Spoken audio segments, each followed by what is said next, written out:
The hallway smelled like bleach and panic. Two officers were already inside the classroom when Amira walked in, both white, both armed. Her math teacher pointed right at her. She fits the description. A girl had stolen a phone. There was no camera, no proof. Just one thing. The thief was black, with braids. That was enough. They took her bag. Found nothing. Didn't matter. She was handcuffed in front of 30 students. Her teacher said, if she didn't do this one, she's done something. Subscribe and tell us where you're watching us from. Amira Holloway was 14. She loved science, wrote short stories in her notebooks, and had never been late to school. She had never been in detention, never raised her voice in class. But none of that mattered on Thursday, because someone's iPhone went missing. It started with whispers. At 9:42 a.m., Principal Keener entered room 214 during second period. He didn't knock. He stood at the door, eyes sweeping across the rows of students. I need to speak with Amira Holloway, he said flatly. She looked up, startled. Mrs. Lentz, the teacher, didn't even blink. She just turned and pointed. She's right there. Amira stood slowly, confused. Her heart began to race. Did I do something wrong? Keener didn't answer. He just stepped aside. Two police officers walked in. The room froze. One officer carried a clipboard. The other had one hand on his radio. Amira Holloway? She nodded, barely audible. Come with us. Bring your backpack. The silence cracked open. Gasps. Shuffling chairs. What's going on? She asked, voice trembling. No one answered. She followed them down the hallway, the strap of her backpack clutched tight in her fist. Her chest felt tight. Her ears were ringing. They entered the conference room. Her mother wasn't there. No school counselor. Just the principal, the officers, and a closed door. Officer Kessler opened her backpack. No warrant. No question. Just unzipped it like it belonged to him. We're investigating a theft, he said, digging through her notebooks. A student's phone went missing after gym class. You were near the lockers. Amira blinked. I never went near the lockers. Keener held up a printout. A blurry security still. A shadowy figure in braids. This was taken at 8:13 a.m. Is this you? Amira leaned in. The image was useless. The face was completely obscured. That could be anyone. Officer Daniels crossed his arms. We've got a witness. Who? That's confidential. Amira's hands curled into fists. I didn't take anything. Officer Kessler pulled out a bottle of lotion from her bag and held it up like evidence. This yours? Yes. He put it aside like it was suspicious. Keener sat back. We can either call your mother, or you can be honest now. The phone was expensive. Theft has consequences. I didn't steal anything, she repeated. Daniels opened his cuffs. Then you won't mind coming down to the station. Her voice cracked. What? You're not under arrest. Just answering questions. But they cuffed her anyway. Behind her back. In a school hallway full of students. One boy said, told y'all. Another whispered, she's always quiet. That's the sneaky kind. Amira sat in a plastic chair at the precinct. Her wrists ached from the cuffs. They had taken them off 15 minutes ago, but her skin still stung. Her backpack sat untouched on the floor, its contents scattered across a steel table like a crime scene. Nobody said the word arrest. But nobody said student, either. Detective Lennox entered the room. White, mid-40s, plain gray suit. He didn't smile. You know why you're here? Amira nodded slowly. A phone went missing, but I didn't take it. He pulled out a notepad. A student said they saw you near the locker bay during gym. I was in the gym the whole time. Ask Coach Brandt. Lennox didn't look up. Coach said he couldn't confirm every student's exact location. Amira swallowed. Did anyone actually see me take it? Doesn't matter. You fit the description. Braids. Backpack. Near the lockers. She clenched her fists. That could be half the girls in that class. He finally looked at her. But they're not here. You are. The room went quiet. Then a knock. An officer leaned in. Her mom's here. Lennox stood and walked out. Her mother entered a moment later, keys in one hand, eyes furious. Amira, are you okay? She nodded, barely. They said I took a phone. I didn't. Her mother turned to the officer. Where's the principal? Where's the counselor? Why wasn't I called before she was cuffed? It was a safety precaution, the officer replied. She's a child. Ma'am, she matched a description.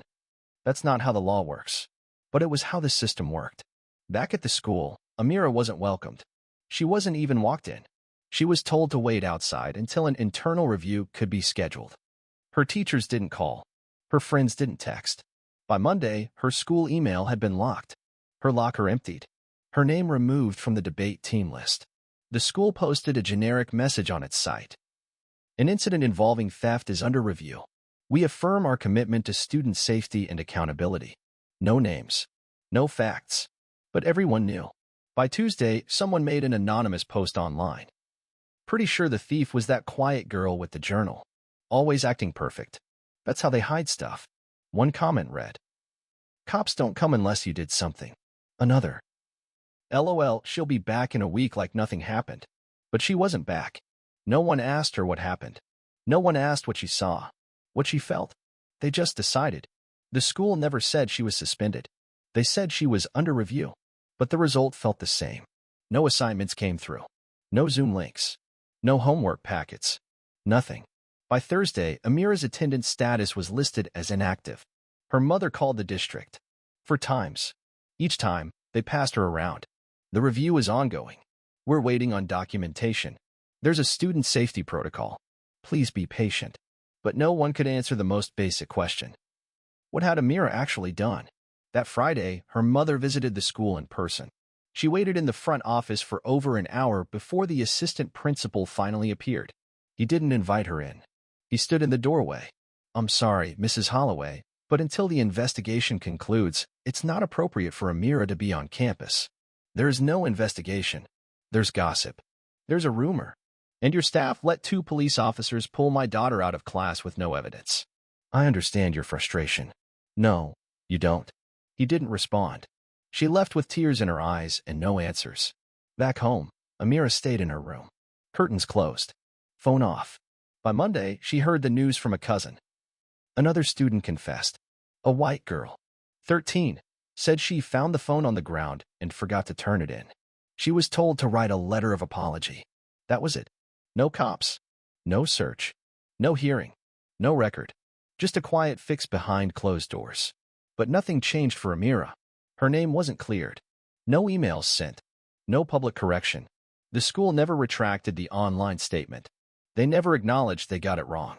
Because in their system, once you're flagged, you stay flagged. That night, Amira's mom printed the board's equity policy from the district website.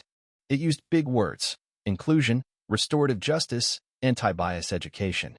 She stared at the paper, then folded it slowly and placed it in the trash. Amira didn't sleep. She opened her journal and wrote, "They think silence means safety, that if they say nothing, they did nothing. But silence is a choice. It always is." On Thursday, a package arrived. A padded envelope. Inside, her yearbook refund. No note. No explanation. Just money. As if her absence had been planned all along. Amira wasn't angry anymore. She was curious. It started small, with the school's public directory. Every student had a profile, name, photo, class schedule, clubs. She typed in her name. Nothing. No photo. No schedule. Just a red banner. Record restricted due to disciplinary hold. She tried to log into her school email again. Access denied. She opened the school's website. Her name was gone from the honor roll list. Gone from the science club roster. Gone from the student council minutes. It was as if she had never existed. She sat back in her chair. Her mom walked in with tea. "You okay?" Amira showed her the screen. "They didn't just suspend me. They deleted me." Her mom clenched her jaw. "They think this'll scare you off. That will stay quiet." Amira didn't speak. But later that night, she opened a new browser tab. Searched how to request school records. Found it. FERPA, Family Educational Rights and Privacy Act. It said she had the right to request a copy of her student file. Her attendance, disciplinary notes, teacher feedback. Everything. She clicked Download Request Form.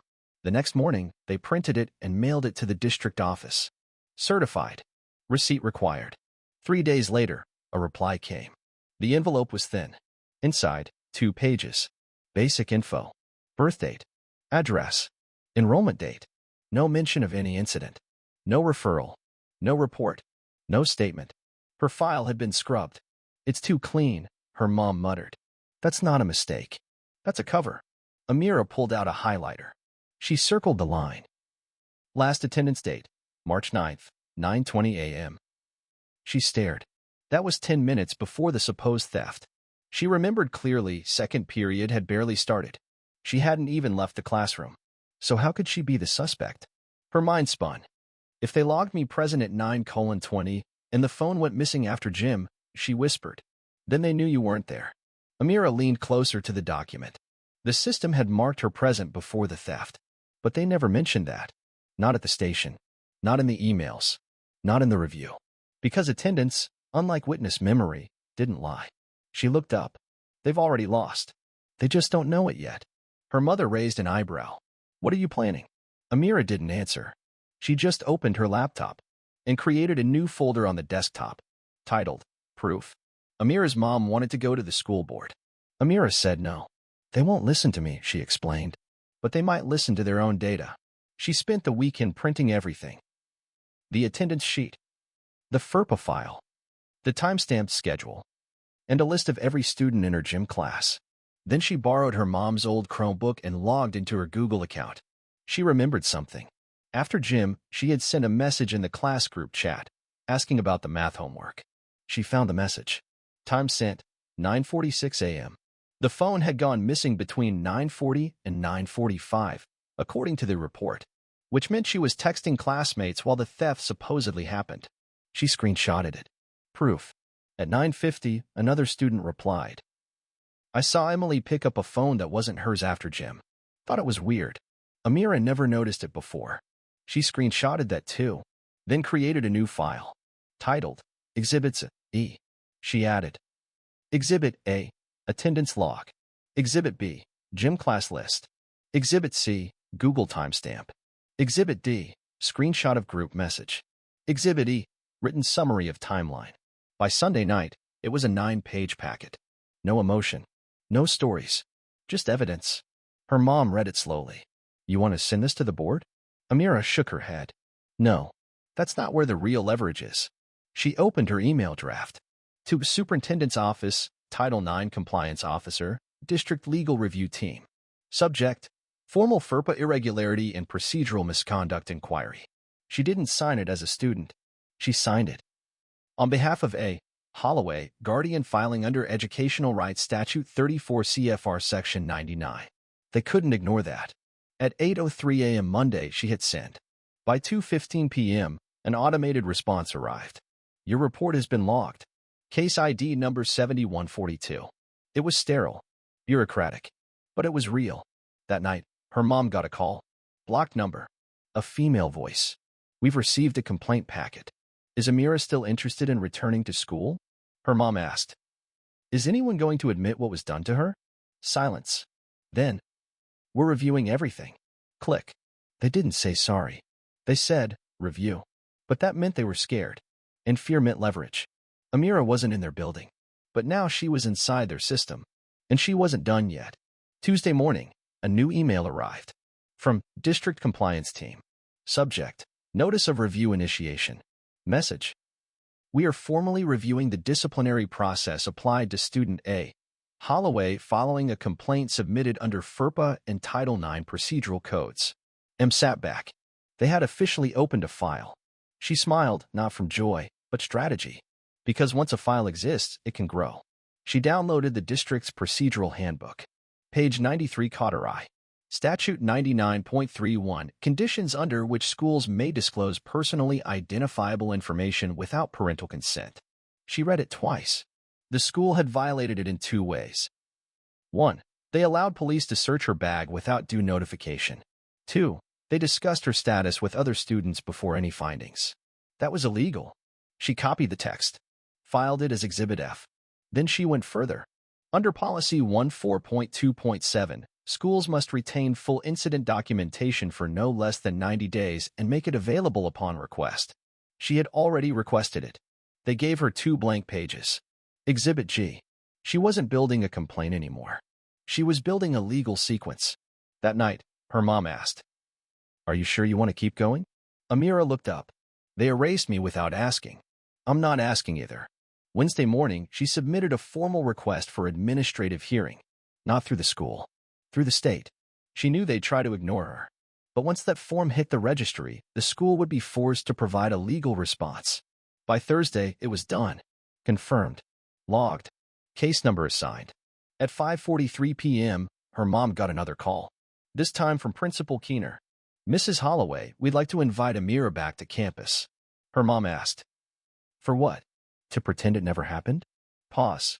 Then Keener added. We can meet to reassess the communication breakdown. That wasn't an apology. It was a coded retreat. Amira didn't reply right away. She didn't need to. Instead, she opened her growing report, now 17 pages, and added a new section. Attempts to reframe narrative post-complaint filing. She didn't want revenge. She wanted record.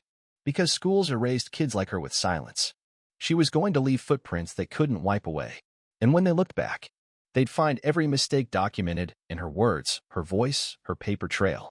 She wasn't waiting to be let back in. She was writing herself in. Monday morning. After 3 weeks of silence, deletion, and suspicion, Amira walked through the front doors of her school. Not as a student, as a legal entity. Her mother walked beside her, folder in hand. Inside, 21 pages of records, statutes, and violations, all properly numbered, all legally admissible. The front office receptionist looked up and froze. We're here for the re-entry meeting, Amira said. Calm. Flat. The woman gestured toward the side conference room. Of course. They're waiting.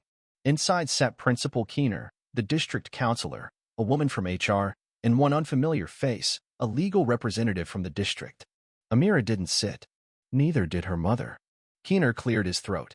First, we want to welcome Amira back to school and thank you both for your patience. Amira said nothing. The legal rep stepped in. Our goal today is a full reintegration plan. This includes academic catch-up, emotional support, and clarification around what we're calling a mismanaged process. Her mom spoke first. You mean a false accusation? The room tensed. We're not here to relitigate, said the HR woman quickly. Just to move forward. Amira finally spoke. Then I assume the original witness retracted their statement?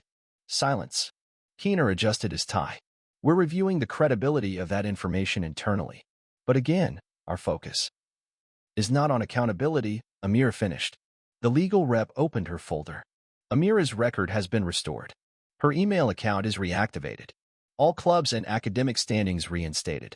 And the online post labeling me as a suspect? Keener paused. That wasn't school-sanctioned. But it was posted by a student. And no correction was issued. Another silence. The HR rep shifted. We're willing to draft a general student body memo about online responsibility. Amira shook her head. Too late. She reached into her folder, pulled out a printed packet. This is a public record request I'm filing with the state if no formal acknowledgement is made by end of week. It includes FERPA violations, procedural missteps, and retaliatory access removal. Keener's face paled. The legal rep leaned forward. What are you asking for? Amira. She looked at each of them. I want it in writing. That I was not involved. That the process was flawed. And that the school regrets its failure. The counselor cleared her throat. That's a strong request. So is handcuffing me in front of my class, Amira replied. A pause. A long one. Then the legal rep slowly nodded. We'll prepare something by Thursday. Amira picked up her folder. Then I'll be in class on Friday. She turned to leave. No handshake. No smile. Because when someone burns your name, you don't rebuild trust. You rebuild truth. Friday morning. Amira stood in the hallway outside room 214, the same classroom where they pointed at her. Where the police walked in. Where it all began. She adjusted her backpack straps and stepped inside. 28 heads turned. Some stared. Some looked away. A few whispered. The teacher froze mid-sentence. Amira, welcome back, she said softly. Amira didn't answer. She walked to her desk. The same one. Third row, left side. Sat down. Opened her notebook. The silence in the room was heavier than any lecture. Later, in the cafeteria, no one sat next to her. Not out of hatred. Out of fear. She wasn't one of them anymore. She was something else. Untouchable. Unpredictable. Too calm. By third period, someone slid a folded note onto her desk. No name. I'm sorry. I knew it wasn't you. I should have said something. She didn't reply. That afternoon, she checked the school's homepage. There it was. A carefully worded statement. We acknowledge procedural errors in a recent disciplinary case. The student has been fully reinstated. We are reviewing policies to ensure fairness and transparency moving forward. No name. No apology. but she saved a screenshot anyway. Exhibit H. The next week, her counselor called her in. How are you adjusting? Do you feel supported? Amira looked her in the eye. Do you? The woman blinked. I'm sorry. Do you feel supported when your system breaks? When it gets caught lying? The counselor hesitated. We're learning. Growing. The district just wants it quiet. The woman didn't deny it. Amira stood. I'll be fine. But don't call it support if you wouldn't do it for someone with the wrong last name. She left before the counselor could respond. Outside, the wind was cold, but she didn't zip her jacket. That weekend, she uploaded a document to a public drive. Title: How to Fight a False Accusation in School, Step by Step. How to request your records. What laws protect you. What to do if you're erased. What not to expect. Justice, apologies, fairness. She didn't put her name on it. She didn't have to. The next day, 43 downloads. Then 97. By Friday, over 300. Amira sat quietly in the library, typing an outline for her next piece. Silence is Policy, How Institutions Weaponize Uncertainty Against Black Girls. She didn't smile, but her hands didn't shake. And for the first time in weeks, no one questioned if she belonged there. It started quietly. A sixth grader stopped her near the lockers. You're the one from the statement thing, right? Amira nodded. My sister read what you posted. She said if anything happens to me, we write everything down. Keep copies. Amira handed her a paperclip.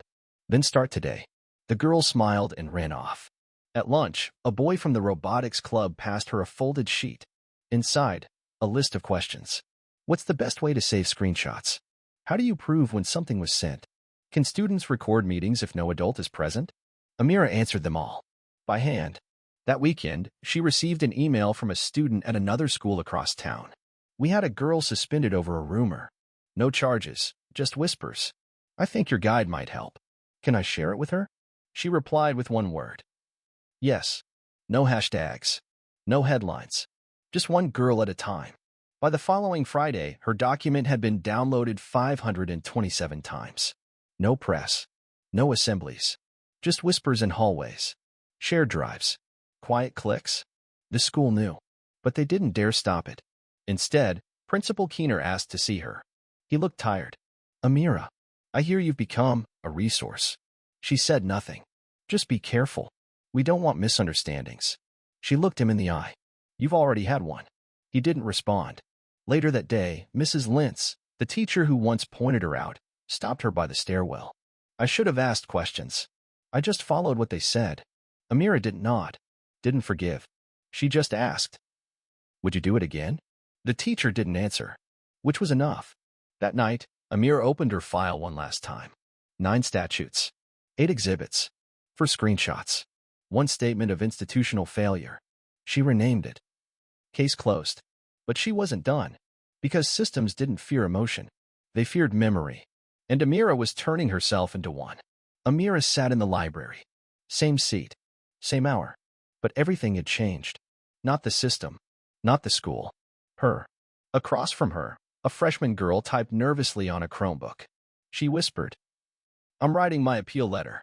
My counselor said don't bother, but I read your guide. Amira nodded. Let me see it before you send. The girl smiled. Passed the screen across the table. Later that day, a teacher pulled Amira aside. Not one she'd ever spoken to. I read the document you posted. My niece is in another district. She went through something similar. Amira just asked. Did they believe her? The teacher's lips pressed tight. No. Amira didn't react. She didn't have to. That night, her mom found her at the dining table with folders spread wide. You're still working on that? Amira shook her head. I'm updating it. For yourself? She looked up. For whoever comes next. Saturday morning, she received a package in the mail. No return address. Inside was a single sheet. District response, final review. We acknowledge that student A. Holloway was not responsible for the incident in question. We regret procedural oversights. Appropriate corrections have been made to all official records. It wasn't signed, but it was filed. That was enough. She slipped it into the final sleeve of her binder. Page 42. Final exhibit. She closed the binder. Wrote one last word on the cover. Survived. Not won. Not cleared. Because survival, in a place built to forget you, is resistance. At school, the whispers died down. No more stairs. No more rumors. Just space. And space was enough. She rejoined the science club, sat in the back, said little. But when the group met to pick a new topic for the district competition, the teacher turned to her. You've got a mind for systems. Any ideas? Amira thought for a moment, then said, let's study how bias survives inside data. The teacher blinked. You mean like algorithms? Amira's voice was steady. I mean like schools. She didn't need to explain more. That night, she submitted her final version of the guide to a national database of student advocacy resources. Her name was there now. Spelled right. Cited properly. Unmistakable. Because when they tried to turn her into a warning, she turned herself into a manual. And manuals don't disappear. Share your thoughts in the comments below, and don't forget to like and subscribe for more stories that inspire action and hope.